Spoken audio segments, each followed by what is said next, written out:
Welcome to this episode of Midlife Men with me, Philip Briscoe. Today I'm very pleased to be joined by Duncan Bhaskaran Brown. Duncan is a speaker, a Morris dancer, which we'll find out about, and also an author. So he's written books on indulgence. So his first book, Get Over Indulgence, is available, and he's got a new book out in December called Real Men Quit. So Duncan, welcome. Well, thanks for having me. I'm looking forward to having a bit of a chat. So the clue is in the title there. We're going to be talking about overindulgence. In particular, we're going to be talking about overindulgence with alcohol. And I know you've got your own story, Duncan, and now you work with people who perhaps overindulge. Perhaps you can start at the beginning. Yeah, right at the beginning. Well, so I tend to start my story, as all these great stories do, at 4 a.m., looking into the mirror. You know, I'd had one of those days. I'd smoked too many cigarettes. I'd drank too much wine. They even put too much chili sauce on my kebab. It was not going particularly well. So I'm staring into the mirror, 4 a.m. My life's a bit of a mess. And I have this deep, profound realization. Suddenly it hits me. Absolutely nothing changes staring into the mirror at 4 a.m.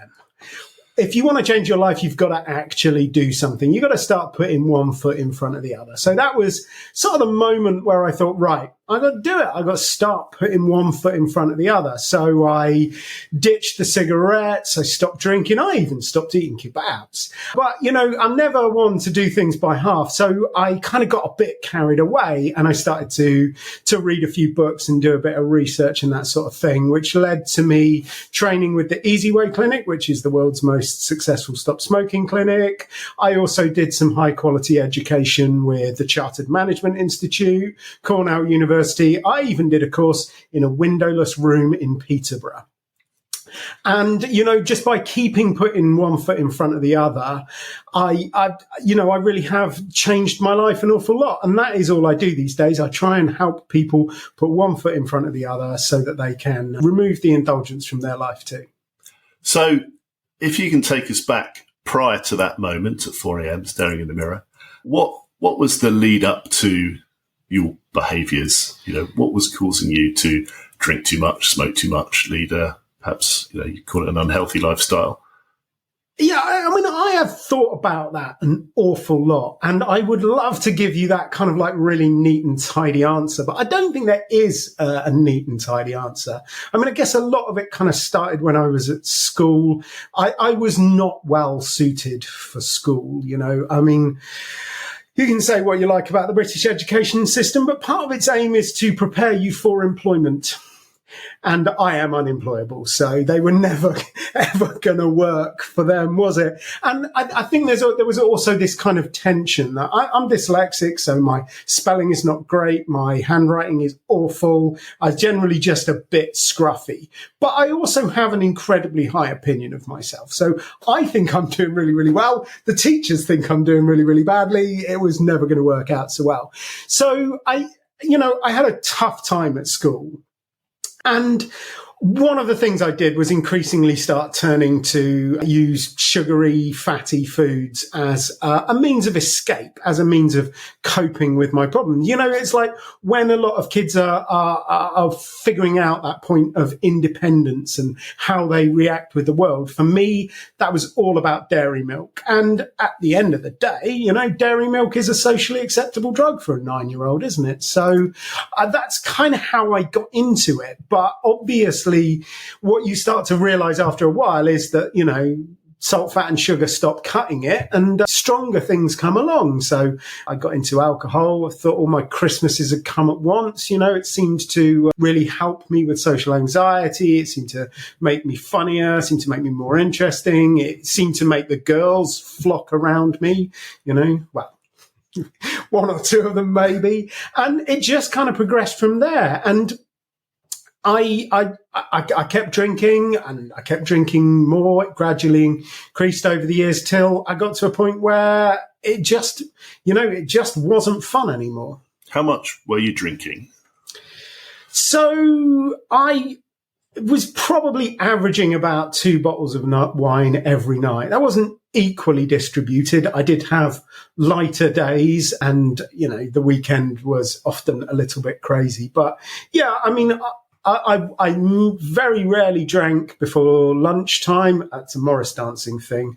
But, I'd never get out of bed and drink in the morning. I generally, I was working hard, and I'd finish up, I'd get everything sorted by about 8:30, 9 o'clock, and then I'd start drinking. And so you were drinking wine. How was that affecting you the next day? Were you able to cover it up? Were you functioning? Did other people realise?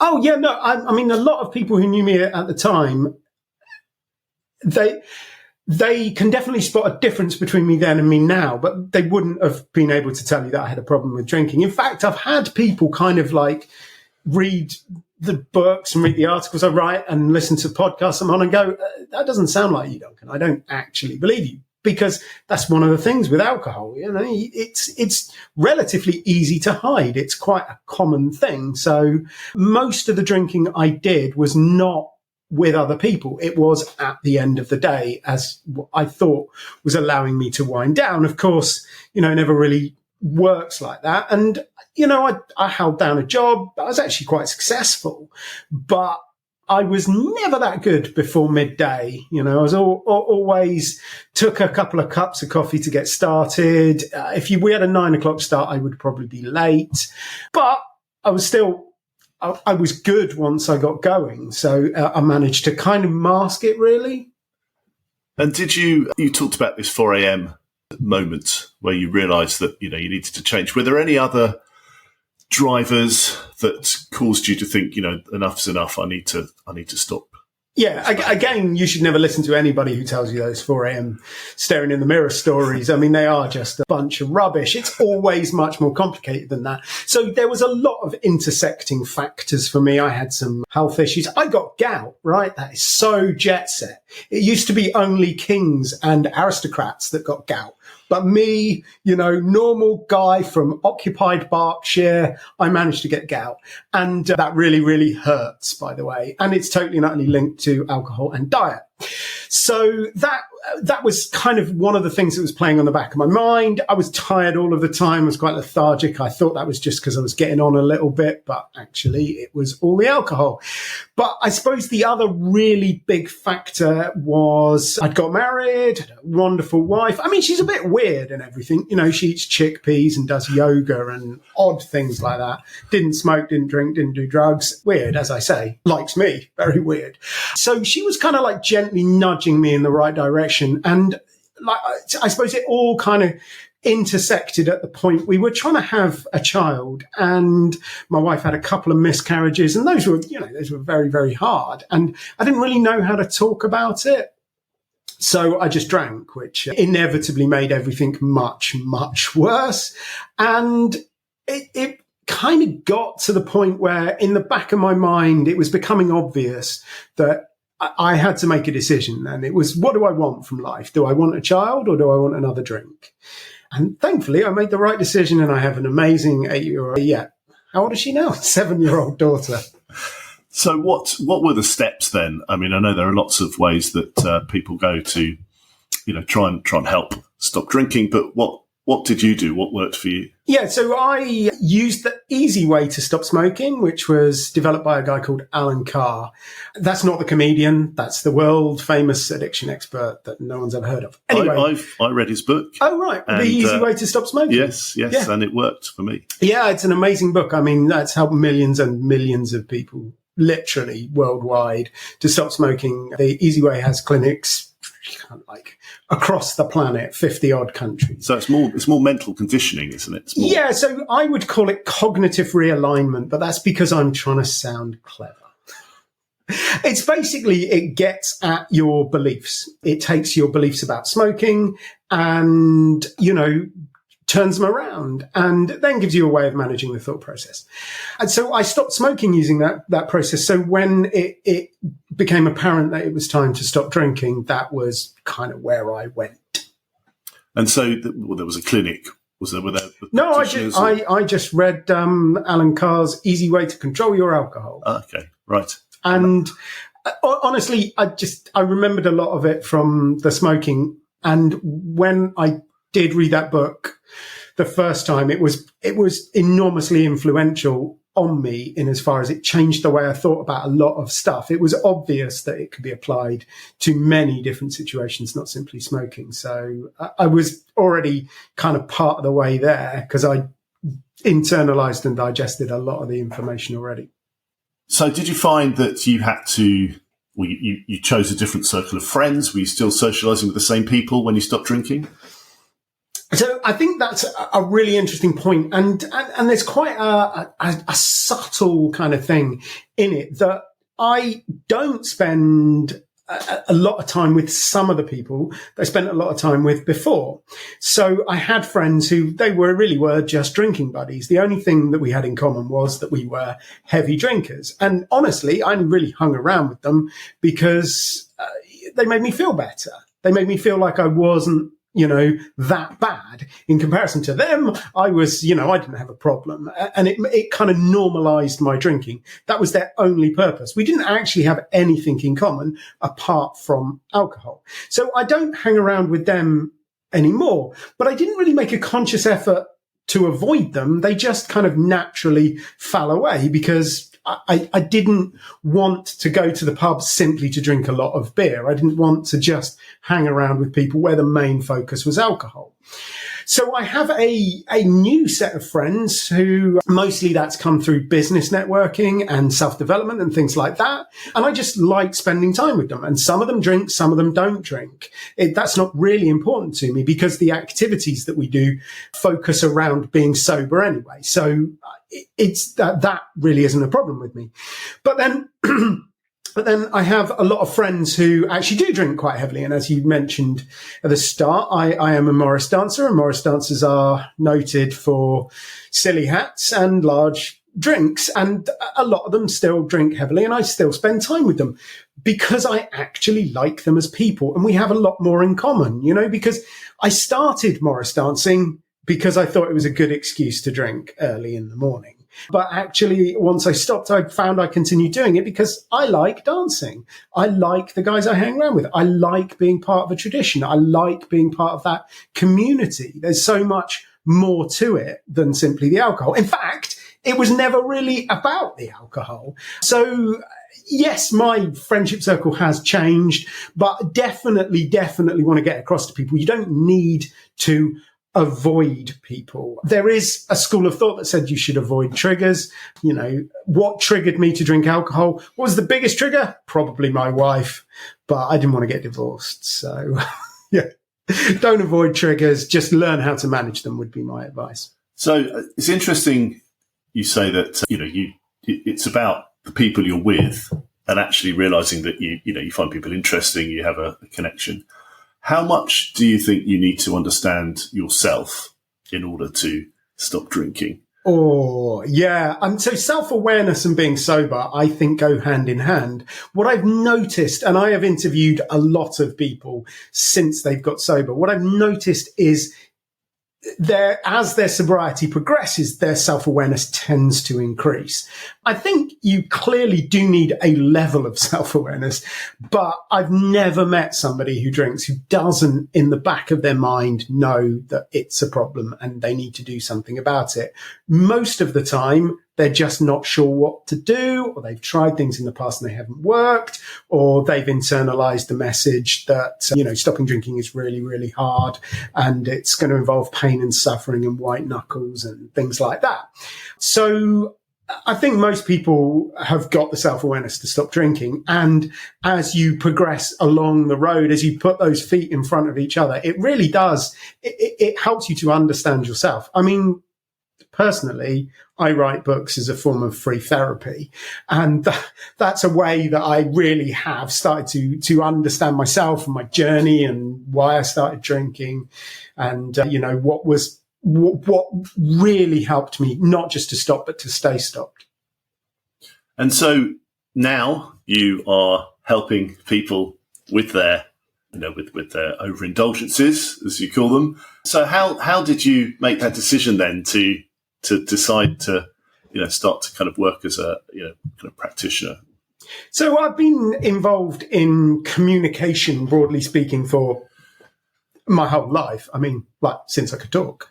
But I've always written, and I've always been involved in public speaking one way or another. I was quite involved in politics when I was younger, and that obviously involves a lot of speaking. I ended up working in coaching and training, part of the NHS, and that helped me to develop the skills that sort of naturally helped me to pivot into a more kind of therapeutic area, and to use those coaching and adult educational skills to help people to change their behaviors around alcohol, smoking, diet, lifestyle. So when people come to you now, and you've talked about your experiences, how do you help them, recognize that, because a lot of people recognize that they probably shouldn't drink too much, but it's pushed to the back of their heads and they just think about the next time they might have a drink. How do you get people to realize or admit to themselves that perhaps they're overindulging and they need to change, their behavior? Honestly, that usually comes out in about the first 15 minutes. We just talk about how people drink. So I have like proper diagnostic tools that, I've got tons of evidence been created over the last 30 years, tested across the world. I've got great diagnostic tools which will, classify your drinking as either dangerous, hazardous, moderate risk or low risk. And that is a good starting point. But mostly, if you just chat to people, you get quite a good sense of where their drinking is. And they start to fairly quickly realize that, they aren't drinking in the way that they'd want to, or that there is definitely something amiss. Most people come to that conclusion, pretty early on in the process. I guess they wouldn't be coming to see you unless they thought that there was something. Wow, you say that. I mean, for the most part, yes, people are willing volunteers, as it were. But occasionally I meet people, and when I talk to people in general, I say, occasionally I meet people who have been, coerced come by their family. But let's face it, it's always men and it's always their wives. So I meet guys and they come along and, in the back of their mind, what they're thinking is, I don't really have a problem. I don't really need to change, but I'm getting a lot of grief. And if I just go and talk to this idiot for an hour or so, I'll be able to convince him that I don't have a problem. And then I can go and tell, my wife that actually it's all right and I don't need to do anything. And Duncan says I'm fine. And, in general, those are sometimes my favorite people to work with because they're not really like out and out aggressive and, they're just a little bit defensive. But once they start to realize that, we ain't so different.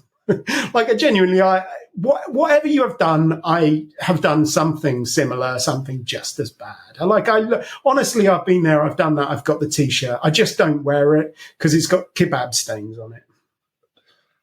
So do you think there's, or perhaps you could talk about the relationship between, mental health and then mental ill health, which is perhaps caused by, dependencies on things like alcohol or drugs? I mean, that again is an incredibly interesting subject because what you will find is that it depends whose statistics you look at, but 50 to 75% of people who have a problem with alcohol have another mental health issue.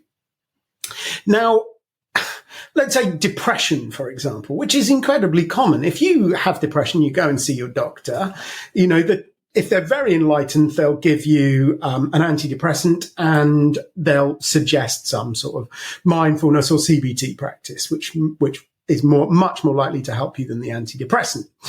However, if you're taking an antidepressant, that is generally going to be one of these serotonin uptake thingy bobbies. So it works on your brain's use of serotonin, right? So it's trying to increase that.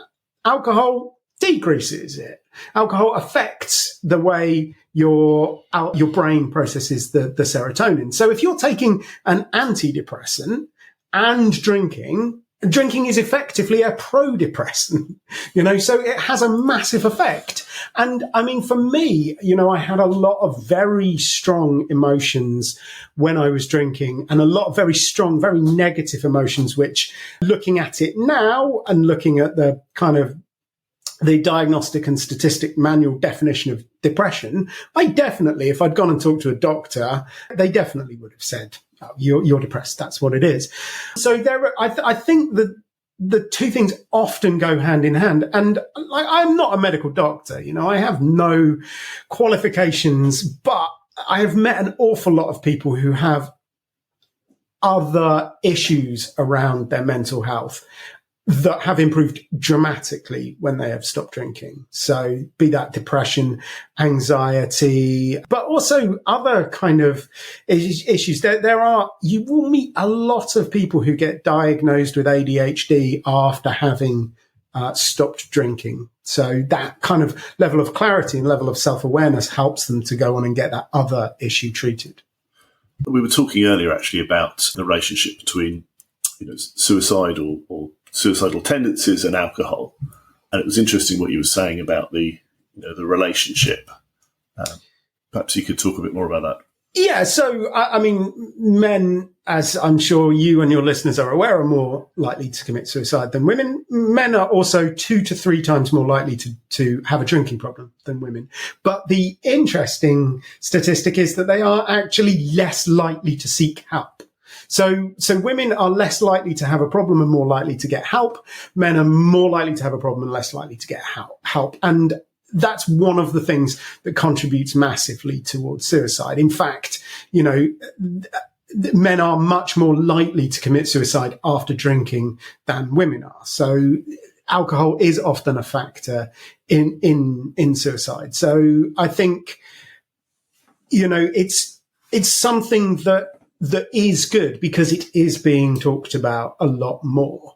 I think, as men, we are not that great at addressing our own problems. We sort of, you can go into the history and philosophy of it. I don't know, maybe we've just had it a bit easy, that we've shaped the world's problems around our own problems. And now the world is being shaped in a different way, and that's great, and that is positive. But I think as men, we do need to stand up and say there are some problems that affect men more than they affect women, and alcohol is one of them, and suicide is another, and those two things are very much linked. And do you think there are other reasons, perhaps social reasons, why men don't ask for help or don't discuss their concerns, their issues? I don't know. Have you ever heard the idea that boys don't cry? Yeah. I mean, I think, we live in a world that is full of illusions of truth. And there are many illusions of truth about alcohol. Just to put it into the simplest possible terms, if you look at the motivational triad, you're basically designed as a human being to maximize pleasure, minimize pain, and minimize the expenditure of energy. And if you look at the delusions that are out there around alcohol, the world will tell you that alcohol increases your pleasure. It doesn't. It will tell you it reduces your pain. It doesn't. And it will tell you the best thing to do is sit on the sofa after a hard day's work and drink a glass of wine, which is, of course, minimizing energy expenditure. So, the illusions around alcohol go right deeply into our kind of evolutionary makeup. Those ideas that alcohol gives you pleasure, removes your pain, and helps you relax, those are so deeply embedded in our society, along with a lot of other deeply embedded ideas about masculinity and power and, controlling your emotions and being strong and not crying and not talking and not complaining and providing, and all of those things, I think they all kind of swirl together to create this storm where a lot of men are in a position of, extreme toxicity. There's lots of alcohol and lots of this kind of macho idea that you can't ask for help. So if you are listening to this and you have, father, brother, friend, colleague, husband, who is abusing alcohol, perhaps beyond their control. What can you do to help, especially if somebody's not prepared to admit it or sees it as a sign of weakness or failure of some sort? I would go a little bit further than that. I'm pretty happy to bet that everybody listening to this knows someone who's drinking too much. Whether you're completely aware of it or not is another matter. But I tell people I help people to stop drinking, and almost every time somebody will tell me a story about Uncle Jeff, who's drunk so much he's turned his life to custard. It's like literally everybody knows somebody like that. So what can you do? That's a much more important answer. So it is really, really hard, because your natural reaction when you see somebody who's doing something that is damaging them is to point out to them that it is damaging them. However, if you tell somebody that alcohol is killing them, it's going to cost them their job, it's going to cost them their relationship, that's going to ruin their life, all you're going to do is make them scared. And can you guess what drinkers do when they're scared? Yeah, they drink alcohol, don't they? So the majority of the approaches that people take to helping their loved ones to stop drinking, or indeed smoking or gambling or doing drugs or any of those kind of behaviors, they tend to be counterproductive. And I don't blame people for that. I mean, my mum is a great example of this. My mum loves me, no doubt about that, but she used to give me heaps about smoking. In fact, if you ask her, she'll say, Duncan stopping smoking, it's proudest moment of my life. It's like, seriously, Mum, I've had 4 books published. I used to be mayor of my hometown, but the thing you're most proud of is me stopping smoking. Anyway, so she loves me very much, but she gave me a really hard time about smoking and drinking because she thought that was going to help, but it never did. It just made me scared, just made me indulge in those behaviors more. So I think the first and most important thing that I'd like to get across to people is try not to make it worse. Try not to put a lot of pressure on them, because that will make it worse. What you can do is show them that there's another way. Most people don't stop drinking because they don't believe they can. But the great thing is there is so much stuff on social media now. You spend any time on Instagram or Facebook, you will see a lot of people who have stopped drinking and are living their best life and talking about it and sharing their stories. And that is something that if you can find a way of getting people so that they can see there's another way, you can show them that there is an option, that is what will help them. And then, gently push them in the right direction, support them, love them, be compassionate. That's the main thing. I mean, yeah, you know what? We're human beings. We do occasionally need a kick up the arse. We do occasionally need to be told to stop getting in our own way. But in general, just be kind and compassionate and more carrot than stick. And you mentioned, you took the kind of easy way approach and read the book.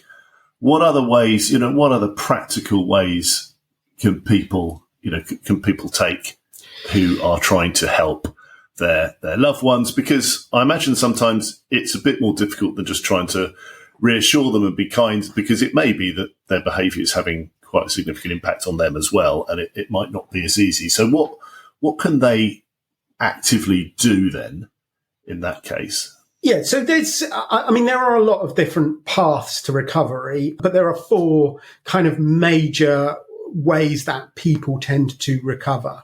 One is through the 12-step tradition, Alcoholics Anonymous. That is definitely the most famous way of stopping drinking. They've been around for knocking on 100 years. They've helped a lot of people. They have great advantages. You get a ready-made community. It's a very holistic program. It helps you to deal with a lot of the underlying issues that will have popped up whilst you're drinking.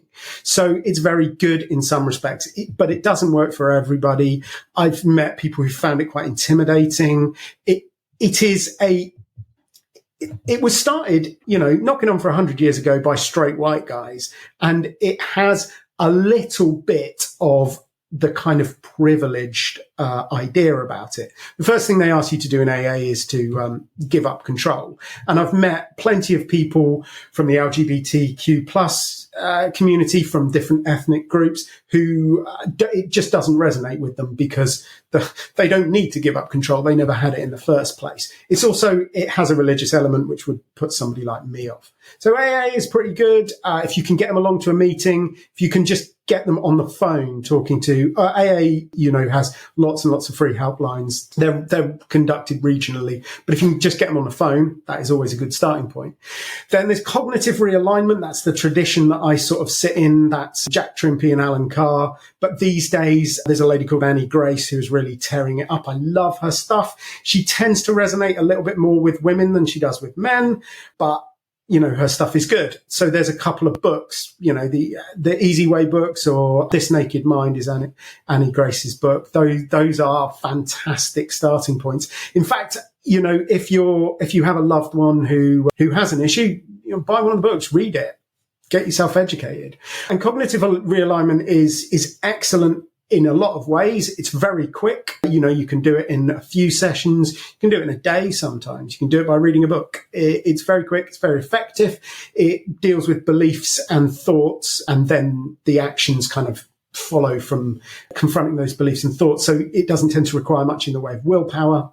So it is a very effective thing. It has some disadvantages in as far as it doesn't provide you with a community, and it isn't kind of ongoing. It is a once and done thing. Whereas for my money, sobriety is about the journey. It is about continuing. It is about taking new steps. There's also, you can take a therapeutic approach. That's when you find a therapist and you work on the trauma that underpins the drinking. Very good because it's very individual. It's very holistic. It will get to the root of the problem.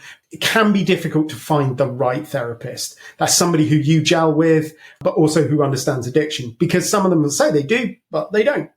And it can also take a lot of time. And then the final way that a lot of people get sober is what I like to call natural recovery. That's people who just stop drinking. And it's more common than you'd think. My good friend RJ, I asked him what method he used to stop drinking. He just goes, pain in the ass, stubbornness. So, a lot of people do that. And it can be hard because it can involve a lot of willpower. And it can make you feel alone trying to do that, but it has some advantages because ultimately speaking, you get to build your own worldview if you do that. If you join AA or you get really into cognitive realignment or therapy, you're basically swapping a worldview around alcohol for a worldview around therapy, cognitive realignment or AA.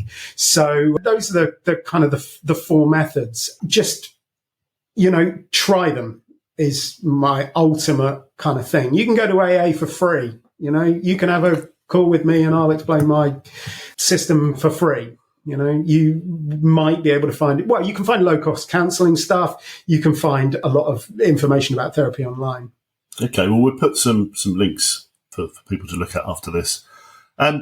So finally then, Duncan, all great information and great advice.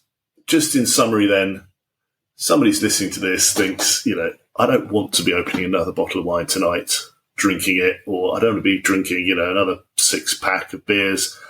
I'm feeling crap tomorrow.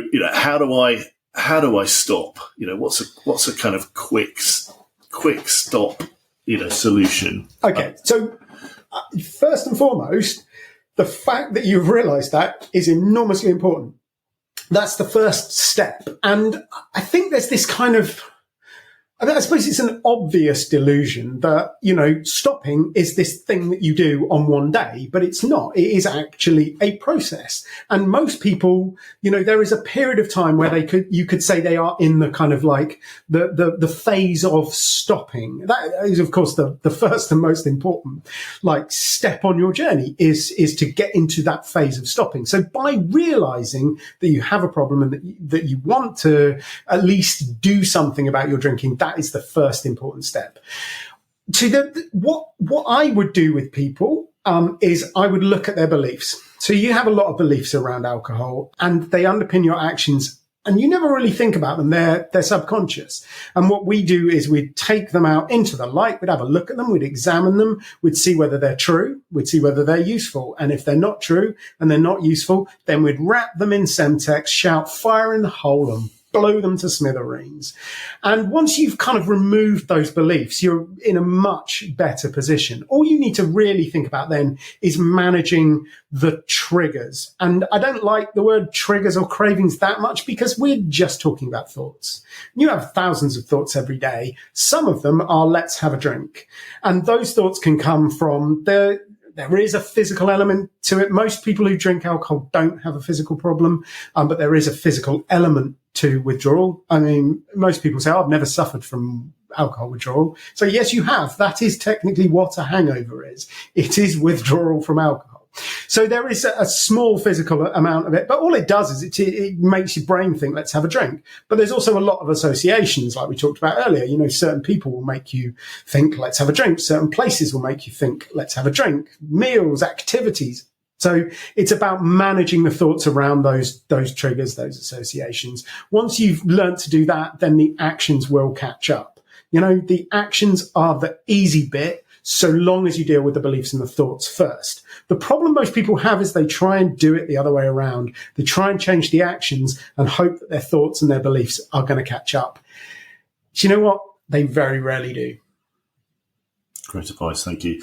And then just finally then, your book, Real Men Quit, is coming out in a couple of months. Do you want to tell us a bit about that? Yeah, so it's a fairly comprehensive look at what you can do if you want to stop drinking. I mean, in essence, it's that process that I just described. We look at your beliefs, then we look at your thoughts, then we look at your actions. But we do it with knob gags. You know, it's written in a relatively light-hearted way. What I try and combine a little bit of science. Don't worry, there will be no test, but a little bit of the kind of like psychological, neurological understanding of what's going on. A little bit of my experience. You know, the stuff that I went through, how it worked for me, but also quite a dose of humour, because do you want to read something boring? No, of course you don't. You want armchair macho and, you know, bad jokes. That's what it is full of. Brilliant. Well, Duncan, thank you so much for joining us today. Really interesting. We'll put a lot of the links that you referenced and a link to your books you can pre-order on the website. But for now, thank you very much. No, well, thank you for having me. It's been fun. Thank you for joining me for this episode of Midlife Men, where my guest has been Duncan Bhaskaran Brown. If you want to find out more about Duncan or to contact him directly, then visit his website, www.bhaskaranbrown.com. That's BHASKARAN Brown.com. You can also buy his book, Get Over Indulgence, or pre-order his new book, Real Men Quit, and we'll put all these links on the website. Duncan also referenced a few self-help books to stop drinking, The Easy Way series by Alan Carr, and The Naked Mind by Annie Grace. If you have a suggestion for a topic you'd like us to cover in the podcast, or if you have a story you'd like to share, then please contact me either on Twitter @MidlifeMen or email me at midlifemen01@gmail.com. Join me next time when we talk to other midlife men about their stories, and maybe you'll find that they resonate with you.